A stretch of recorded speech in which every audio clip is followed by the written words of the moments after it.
Esta semana en Canarias Mágica les proponemos un viaje diferente, un recorrido por uno de los más oscuros rincones que jamás seremos capaces de imaginar. Un espacio sembrado de odio, sadismo, indiferencia y todo tipo de demonios. Un viaje al interior de la mente de un asesino en serie.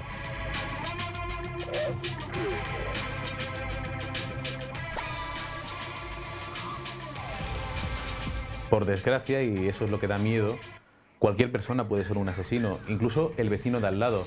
Por ejemplo, recuerdo ahora mismo declaraciones del propio asesino de La Baraja que decía que sus víctimas le daban igual y que el único momento que tuvo que le dio miedo de verdad fue una vez que estaba en el metro y escuchó la conversación de dos personas que iban al lado, hablando precisamente de los crímenes que él había cometido. Y pensó, hay que ver lo cerca que puede estar un asesino de ti sin que lo sepas. Y esa es la realidad. Estamos hartos de oír en las noticias a personas que dicen, no, pues no se entiende lo que ha hecho porque era una persona normal, muy agradable. La realidad es que no nos diferencia tanto y la historia del crimen está ahí para ver que no existe la cara del asesino, que hay gente como Ted Bundy que es capaz de atravesar los Estados Unidos matando mujeres siendo un chaval inteligente, atractivo y con todas las posibilidades. Y por supuesto, si hubiera una fórmula para detener a un asesino en serie antes de que comenzara a matar, pues ya la estaríamos utilizando. Es por completo desalentador que no exista una señal externa que defina a un asesino en serie. Una marca que permita identificarlo y mantenernos a salvo de su retorcido instinto mortal. La prensa, la literatura, el cine y especialmente la televisión han convertido al asesino en serie en un personaje familiar, incluso fascinante, llegando a convertirse algunos de ellos en auténticos objetos de culto. Los asesinos en serie se convierten en muchos casos en ídolos de masas por una razón muy sencilla, y es que han infringido una ley que tú probablemente nunca te atreverías a infringir. Han pasado una línea que en las fantasías de muchos existe y que nunca se atreverían a pasar. Es el caso de los violadores que acaban cogiendo lo que ellos desean sin tener en cuenta los sentimientos de los demás y que además les da exactamente igual lo que esa chica pueda pensar o lo que a la familia de esa chica le pueda pasar. Estamos hablando, por ejemplo, de criminales como Charles Manson, que aún hoy sigue en prisión y que ha recibido más cartas que ningún otro criminal en toda la historia del sistema penitenciario americano. Estamos hablando de Ted Bundy, que fue admirado hasta el último momento. Estamos hablando de asesinos como, por ejemplo, los asesinos de masas también, que entran en un colegio y provocan una matanza y que luego son admirados en Internet. Esta herramienta que también nos permite ver cómo la sociedad en determinadas ocasiones apoya los comportamientos criminales. Y es por esto que te estoy diciendo. Simplemente vemos que hay una persona capaz de atravesar esa línea y aunque nos cueste reconocerlo, hay gente que se siente identificada y que admira ese comportamiento. Por supuesto, hay que decir que estas personas no son nada admirables y que si nosotros las estudiamos son por sus deméritos como personas y no por sus méritos profesionales o criminales.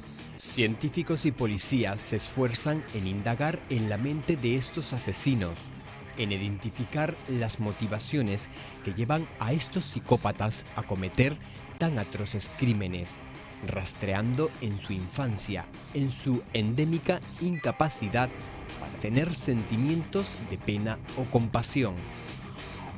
Tratan de elaborar un perfil psicológico, de poner al descubierto su modus operandi, de adelantarse a su próximo crimen y muchas veces sin resultado de comprender los motivos por los que matan. En general, los asesinos en serie matan por obtener placer, pero no el placer que a lo mejor nosotros podemos comprender. No es el placer, incluso cuando hablamos de placer sexual, que en muchos casos es puro sexual, ¿no? Es puro placer sexual. No es el placer sexual que nosotros entendemos. Es algo que ha trascendido mucho más lejos. Es una pulsión que ellos sienten en el interior. Es también control, es poder. Todo mezclado, es una mezcla explosiva que les hace llevar a matar. Es muy sencillo de entender si nos ponemos en la piel, por ejemplo, de una persona que consume drogas. Cuando una persona consume una determinada droga y esa sustancia le produce un placer extremo, no puede dejarlo, le genera una adicción. En el caso de los asesinos en serie es lo mismo. Este hombre mata y eso le produce placer porque consigue una excitación sexual o bien porque se siente poderoso o porque simplemente está haciendo realidad una fantasía. Así que el asesino en serie lo que mata es por puro egoísmo, lo que está haciendo es satisfacer sus propias necesidades. La historia de la criminología está repleta de estos personajes, auténticos íconos de la maldad que una y otra vez son referenciados en series de televisión y cine. Jack el Destripador, el asesino del Zodíaco, la bestia de Rostov, el silencio de los corderos, Seven.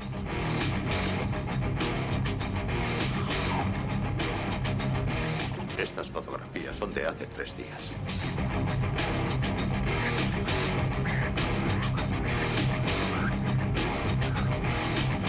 Esta debe ser la primera. Populares series como CSI, Mentes Criminales, Bonds o Dexter nos hablan de ellos. Las cifras de crímenes que arrojan algunos son realmente escalofriantes.